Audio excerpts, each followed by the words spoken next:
आहे, ट्रॅव्हल्स मारतच आलेलो आहे. काही आहे एक्सपोजर, पण आता आम्ही ज्या काळात आलेलो आहे, कारवी आहे, ओलावा आहे कारवीमध्ये, त्यामुळं ते मजबूत आहे. गवत देखील एवढं सुकलेलं नाही आहे, त्यामुळे आम्हाला फायदा झाला.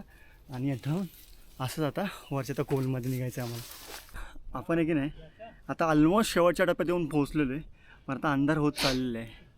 आणि आम्हाला असं वाटतं की टॉर्च काढायला लागेल वरती पोहोचल्यानंतर, कारण की आता उजेड फारच कमी लागणार, अगदी काय म्हणतो 15-20 मिनटं किंवा अर्धा तास मॅक्सिमम. सो तिथून पुढचं क्लाइम्बिंग पण फार कमी राहिलेलं आहे. सो बघूयात आता वरती जाऊन कॅम्पिंग करायचं आहे. खरं तर आम्हाला उजेडात पोहोचायचं होतं, पण ते शक्य झालं नाही. भरपूर ड्रायव्हर्सी आणि कारवी होती, सो त्यामुळं तो फरक पडला थोड्या आपल्या काय म्हणतो स्पीडमध्ये, आणि निवांतच आम्ही आलो आज थोडं. सो ते आहे. आता इथून उरलेले किती यार, जास्त आहे ते, अर्धा तासात पोचू आपण. Okay, let's see what will आपण. रोप लावतो का ते? मागच्या टेकपासून पुढं आल्यानंतर तुम्ही बघाल